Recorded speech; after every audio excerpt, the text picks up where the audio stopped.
हाय, आज आम्ही जिरा सोडा घ्यायला दुकानावर आलतो, पण माझ्या भावाला तिथं जिरा सोडा भेटलाच नाही. त्यामुळं आता आम्ही दुसऱ्या दुकानावर जातो आणि माझा भाऊ खूप उदास झाला, कारण की जिरा सोडा मिळाला नाही म्हणून. पण मी त्याला मला टेन्शन घेऊन दुसऱ्या दुकानावर जाऊ. हाय, आज आपण पाहणार आहोत जिरा सोडा आम्हाला भेटते की नाही. तुम्हाला काय वाटते, जिरा सोडा भेटेल काय आम्हाला?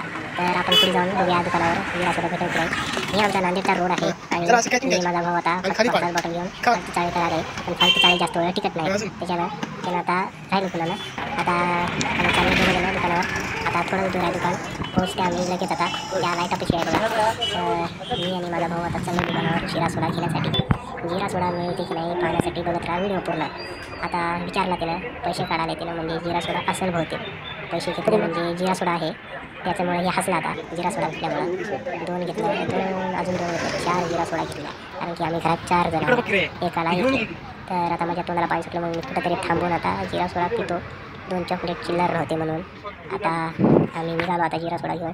आता मला लई गरमी होऊ लागली म्हणून थंडगार पिण्यासाठी मी थांबलो कुठेतरी, पण ते ढक्कनच उघडलं गेलं तर खूप टाईट आहे. त्यामुळं आता निघालं, थोडीशी चव घेतलो. आता आम्ही घरला जाऊन ते पिणार आहोत. ही आमची शाळा आहे महात्मा फुले. हे आता रात्री आलो, खूप भयानक दिसली. आणि हे मंदिर आहे, मंदिरला आम्ही भंडारा खाण्यासाठी खूपदा आलो.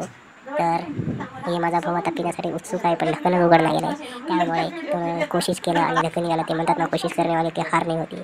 तर आता मी पण पिऊन टाकलो गटगट, कारण की मला तसली सवय आहे गटगट प्यायची, मला काही होत नाही म्हणून पिलो. तर आपण भेटूत आता पुढच्या व्लॉगमध्ये.